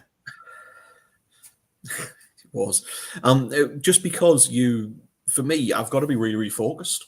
I've got to be in the zone. Otherwise, it feels awful and I don't really get anything done. Right. And if I start drinking, I need to be able to continue to drink with people. And so, like we were at DragonCon, we just didn't stop for 5 days. So, yeah, not drinking and writing. Other substances and writing, doesn't really work for me, unfortunately. How about you, dude? Oh, I'm not risking it. Yeah. It's to each their own. They don't work on me, so I don't bother. Right. Well, I probably would give it a go because I give most things a go, but you know. So does anybody have any questions for us? Usually we get a couple of questions. There we go. How many times have either of you realized a character isn't working? I need to think about it if you have an answer. Some of my characters, I was writing a story recently and it felt wrong. And it was a case of not chosen writing. Now that's what we're fucking talking about, TJ. And it was a case of it all sort of almost meshed. And you think it's sort of like, rather than going like that, it was like that. And it was nearly there. It was nearly quite right. And then I realized after a little bit that actually I need to change this character's perspective slightly from being this to being this. And that really, it wasn't much of a change for the entire series. It was only like little bits here and there I needed to change to fix it. But it made the character feel a lot better, which made the story feel a lot better. Right. So if that is an answer for you. Oh, as for me, it's a little different. Once I get into the story and into the flow, all the character just clicks along. The problem is with the takeoff. I started several stories where I thought I had a good plot ideas going on, but when I started writing the main character, something about it just felt off. It didn't click with me, so I usually just put it on the side, let it go for a while until I had a way to fix it. But it's usually a problem on the takeoff, not during the writing itself. For me, at least. Yeah. So you want the main character to be someone you can relate to. I mean, I can write about anyone, but I need to sort of be able to put myself in his shoes, see from his eyes, and if I can't get it just right, then it's the wrong character for me to write about. Yeah. Definitely agree with that. How many words do you try and write a month? That All yours. changes depending on the periods. I mean, you said that you try to get to 8,000 words a day. I think 8,000 words a day was my best day ever, which I never managed to replicate. So during the high times, I try to average at 5,000 words a day and around 20 a week. And right now, I set the bar a little lower than that because I'm mostly, playing with the ideas how to get things together. And once I get the ball rolling, I can crank up the gear and speed. Yeah, but right now I'm around 3,000 a day, I think. That's not bad. So 3,000 a day if you're doing 5 days a week. So let's say you said before 20,000 a week you're aiming for. So you're like 80 to 90,000 a month, basically. Still a damn good fucking put out. So you think that's like what 2 months you've got? But it only works for like writing weeks. I mean, then you have editing weeks, and you have life always gets in the middle, so it waters it down eventually. Yeah. You can't really write that much consistently through everything, but during the writing times, that's what I'm trying to output. Yeah. My intention with one of the reasons for this keyboard is if I can learn to type with all 5 fingers each time, or 10, or 8, whatever. If I can learn to actually type consistently with that, my best sort of hourly one was 2,264 words in an hour, and my aim is to get to that consistently.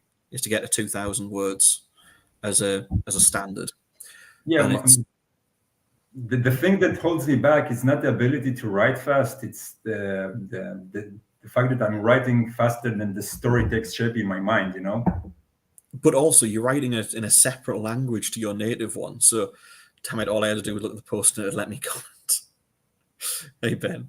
But it's a case of, for you, you're writing in a totally separate language. Lars is the same. He's Danish and he's writing in English. And to even be able to do that, I think is fucking amazing. To be able to do that at the speeds that you do and that he does, fucking hell, man. You've got to be proud of that. I could not do it. I can barely speak English. I used to be able to speak some Spanish, some Chinese, some Mandarin Chinese, some French, a little bit of German, and some Greek. But it was pretty much limited to how much can I get away with swearing at people in that language, and in knowing when somebody's going to try and swing a punch at me. That was pretty much it. Writing in those languages, just not a cat and hell's chance. Never mind the way you do. So hats off to you, sir. That's fucking amazing. Thank you. I appreciate it. English American is my first language, and I struggle. See, the fucking same, Josh. Well, to be fair, the level of English that I put out in the book is not the same that I write. Naturally, there are editors and proofreaders that go after it, and believe you me, that's the same for me. Yeah, but I had several editors tell me that I still write above like 15. We have different grades than yours, so 1, 2, 3, 4, 5. Never mind, around 15-year-old teenagers. So I write better than those, and not in a native language, so that's okay. That's a good enough quality in my book to put out a book and let the editor, finish fine tuning it. Definitely. I basically write my book, then I throw it at the editors and say, fix that. That's pretty much the way I go. It's just like, fuck that off. It's just so realistic that you can just throw it on people who's that their job to take care of, It's wonderful. It is wonderful. I could not do this otherwise. TJ, is there something now, as you reflect on your writing, that you wish you had done different? Yes and no. I mean, like you said, that you have re-edited the books that you have released. I sort of wish that I have waited and re-edited my stuff before first publishing it. I mean, their first few books. But then again, if I had done that, I wouldn't have been able to release them and make enough money to make the decision to go full time. So it all turned well in the end, So no real regrets, no. Yeah. For me, with the Underverse, when I rewrote it and polished it and re-edited it, it was simply a case of I'd learned a lot over a few years of writing, and I wanted to go back and fix some things. And I had a much bigger and more stable editing team behind me. So rather than one editor doing all of it, it was a case of I then had 3 editors working in relay. So I have now a developmental editor who handles story. So it's basically, for those who don't know, it's a case of you look at it and you go, this story works, but you need to change this, you need to change that, you need to fix these bits, and it'll work better. Thank you, Josh. Pardon? What? I just said thank you to Josh to what you. Oh yeah, Josh. Sorry, I've turned so many people on live reset because it's fucking amazing. That's why. Then you have like line editor who goes through and sort of changes things that are basically commas, full stops, changes the actual grammar and fixes things. And hey, I think if you change this sentence structure around this way instead, it works better. They don't change the story; they just polish it.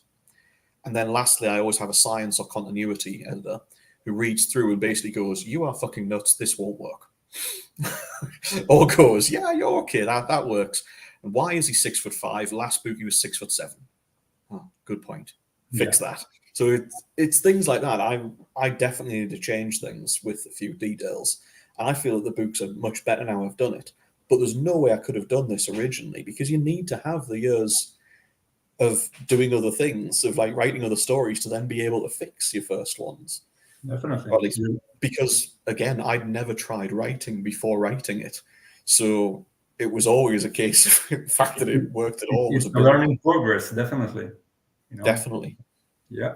I started writing on Royal Road when I released chapters, and I got some really helpful comments about how to write better than I did. Like, as I said before, how to handle a dialogue, how to, manage the flow and everything. So I learned as I wrote. So by the end of the third book, I looked back on the first one and I thought to myself, how the hell did I release it? So many mistakes, so many info dumps.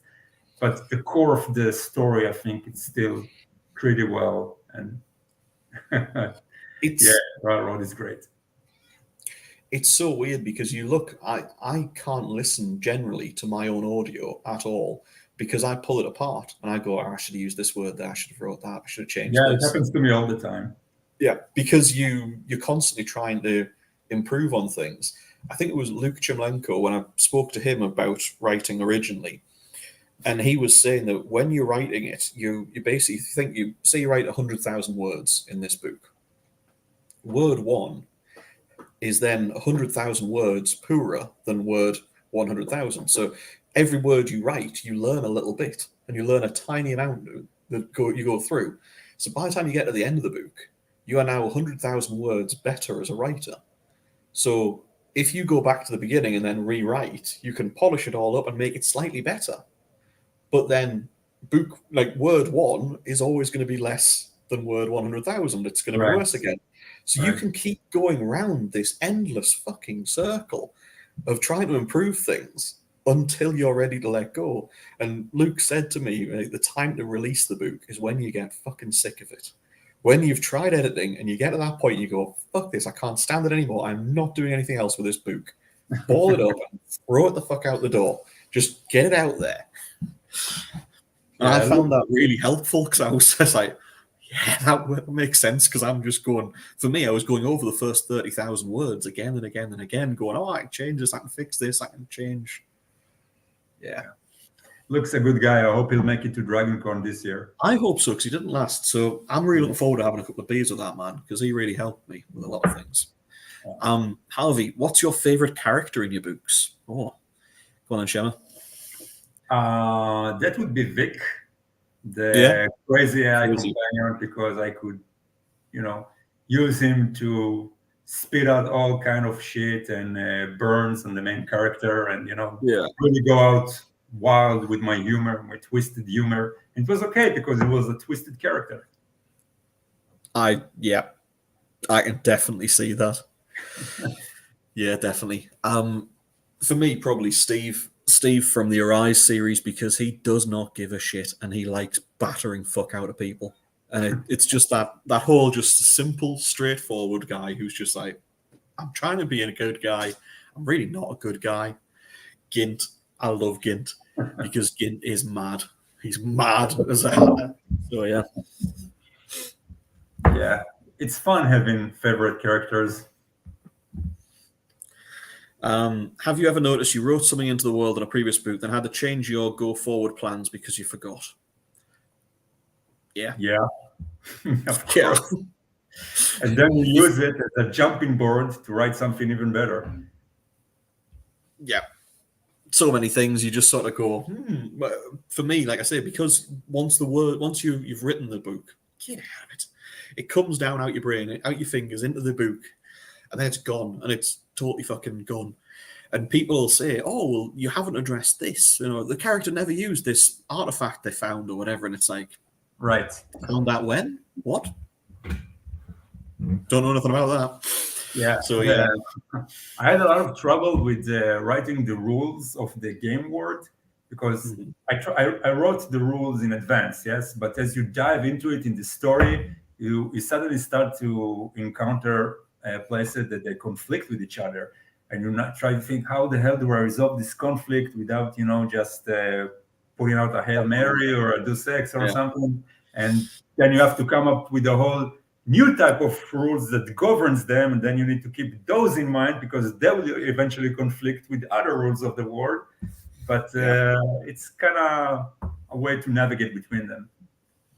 Definitely. And yeah, Josh, every so often you do have to break the rules as well because as an author, you fucking can.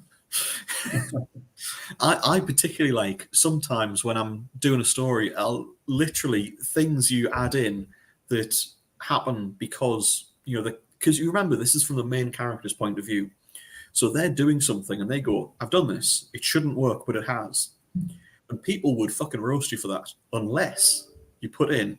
But he goes, "This shouldn't work. I don't know why it works." But I'll find out later on. Right. I'll research it later. I'll figure it out later. And it's like, that's me going, I don't know why the fuck this works. I've just put it in because I like it. Yeah. I don't, or just saying about, this is crazy. So as long as you proclaimed it, it's okay to write it. As long as you acknowledge the fact that it's weird. Yeah. Exactly. That's a funny little trick. I learned that from Stargate, by the way. Have you watched Stargate? Yeah. I used to love Stargate, definitely. Yeah, they had the 200 episode when they showed behind the scenes. So that was one of the points that they discussed about writing a plot. So I still remember it from back then. I'd forgotten all about that, but I like that. Yes, I'm going to have to look at that. Boslow, rather, sorry. How did you find your editors? Was it trial and error, or did you know who you were aiming at straight away?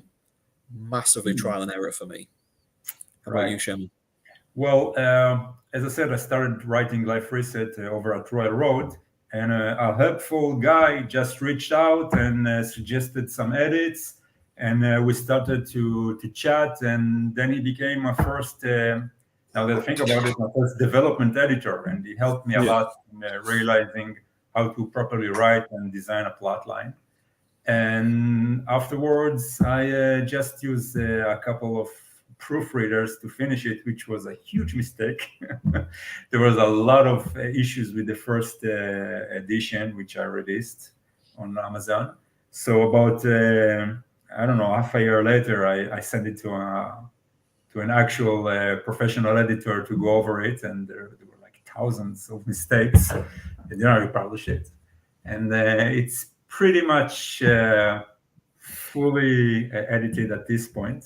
But when I wrote it back then, I didn't have the experience I do now. So there are always some stuff that are a little chafing. Definitely, mate. I understand that so much.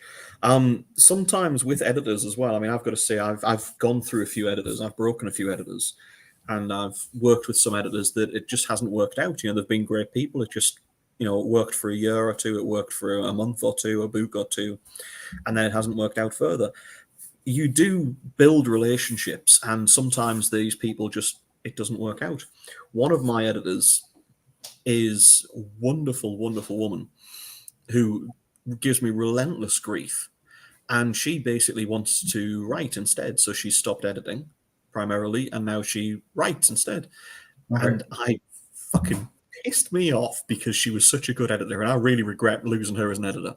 But I'm also loving it because I know the book that she comes up with will be fucking amazing, and I'm really looking forward to reading it.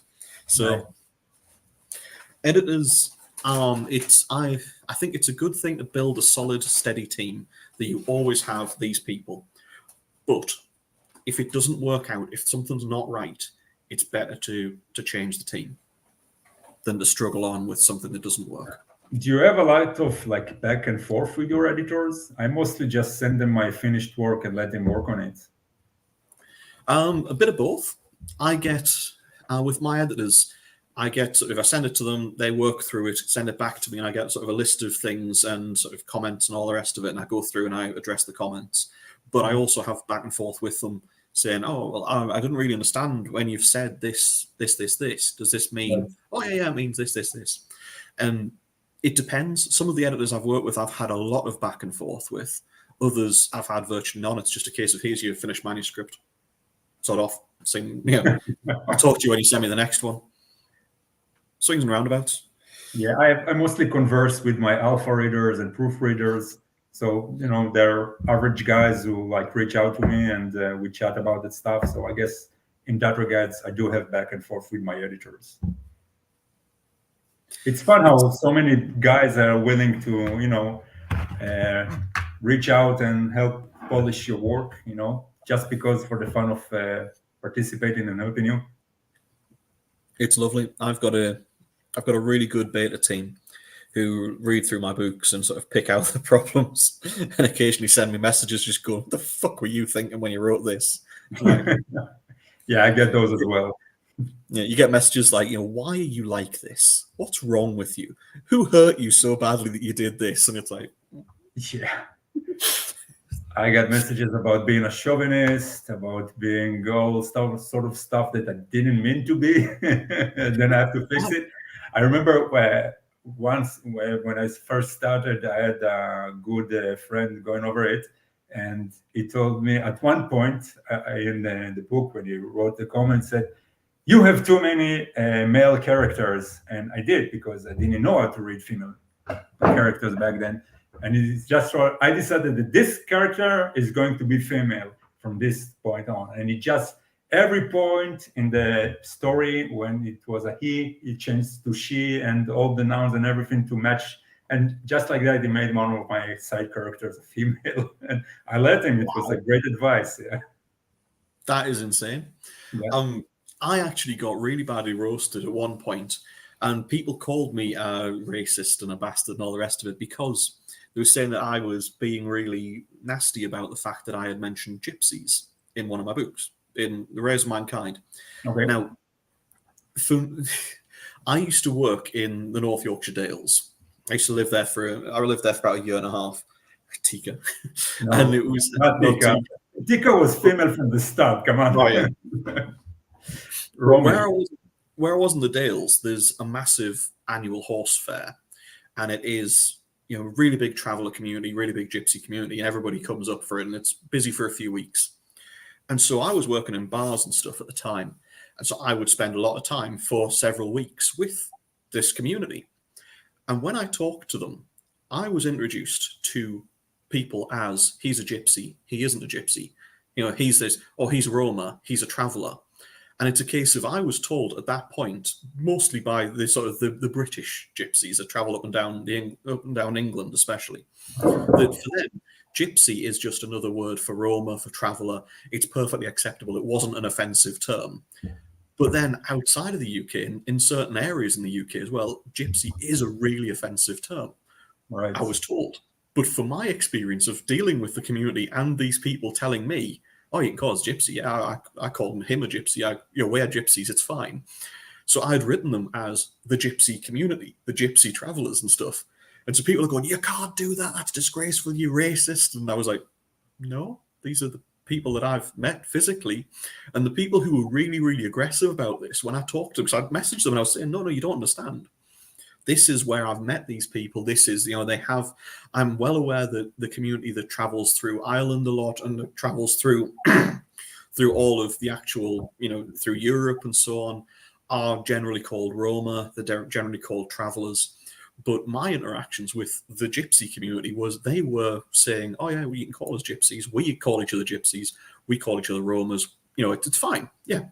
But the fact that I wrote these characters, these bad characters, as gypsies, they were like, oh, you're a bastard. And I was like, no, this is just the bad guys here. Yes, they're part of the gypsy community, but these are the dickheads of the gypsy community. And it's also the dickheads of the local area that all live together, that have all moved in together.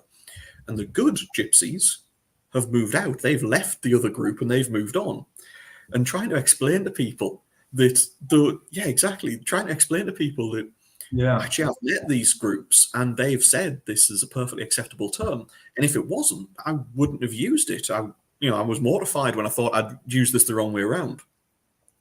And the people that were really, really offended and were the most vociferous and like, you can't do this. When I talked to them, they were like, no, I've never talked to anybody from the gypsy communities or from the Roma communities. And you're like, yeah, you can't help but offend some people. This is a global world now. People from different cultures and different perspectives read the same line and decipher it differently. So and you can just hope for the best. Not to insult too many Black, gay, or Chinese people. I try to insult people equally. I am a bastard. Right. Equal opportunities insulted. That's right. That's what I try to do. I think that's part of the reason that we manage to get along so well. Because we just insult everybody equally. That's right. I'm not racist. I don't hate women. I hate everyone. Exactly. Yeah. We hate everybody. You start out by hating the entire world, and then you pick people that you meet that are actually okay. You pick them as nice people, so you get on with them. I'm totally open. Please insult me, Daddy. I know you like it, TJ. Yeah. I'm going to talk about that, though. Oh, man. Dude, we've been talking for almost 2 hours straight. Christ. Okay. Do we... Well, quick question here from Boslo again. Do you storyboard or free write mostly? Well, I think we covered this earlier on. I'm trying storyboarding. I'm trying plotting. But we both free write as a rule, don't we? Yeah. Right. I just come with a global concept, a very rough idea of what I want to do, and I just let the story flow from there. Definitely. Yeah. For me, I always build a scene, and I just build like that scene in its entirety, describe the room, describe everything that's going on, like I'm watching a film and I'm stuck in the middle of it, and you turn 360 to see all of the room, and then you go, okay, I know where it is, and you move behind the character's eyes, and then you press play. And from that point, that's how I... Yeah, that's what works for us. Exactly, because we're mad. So basically, we've talked, as you say, for nearly 2 hours straight about absolutely fucking everything. We've talked about books, we've talked about games, we've talked about all sorts. Porn. We've mentioned porn. Yep. xnxx.com. It's a good site. When I met my wife and she knew a porn site that I didn't, I knew that she was the one for me. Yeah.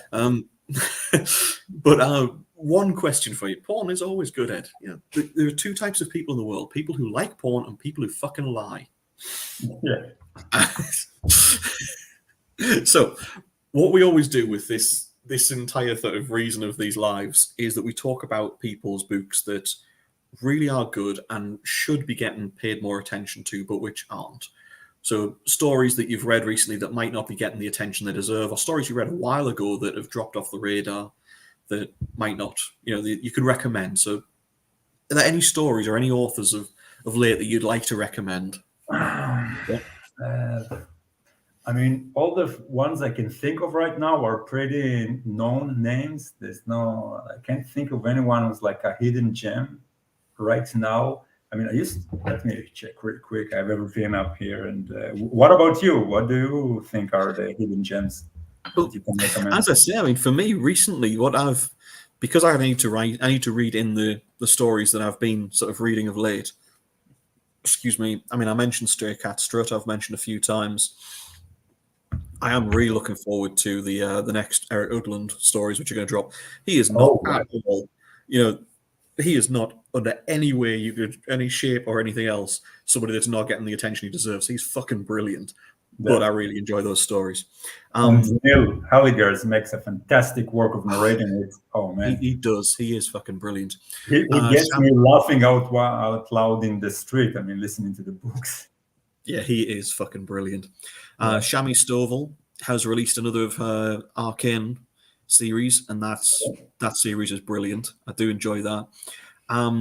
Looking at the other ones I've got on there, yes, Phil Tucker.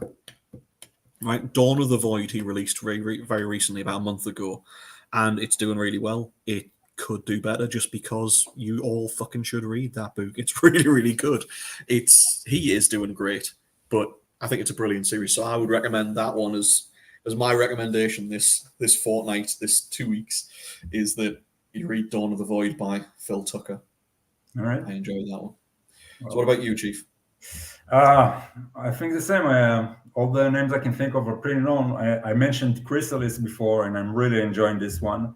I'm reading it at Royal Roads, but I know that the first book was already published on Amazon, and there's no need to mention The Wandering Inn. Everyone's know that, and all the other big names out there. So I guess I don't have a really good answer for that. I'm sorry. No, dude. It's fine. You've mentioned a few interesting ones there, so I'm looking forward to that. Well, we've talked a few times. Obviously, we're going to see you at Dragon Con. We're going to get obscene. We're going to have lots of parties and stuff. I am really looking forward to that again. So I will say it. But we'll let you go. We'll thank everybody for joining us and for joining us while we waffle around and talk bollocks. Yeah, thanks for listening to our ravings, man.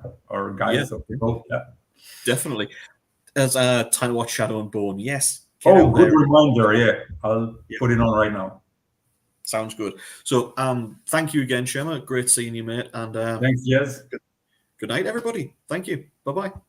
Bye.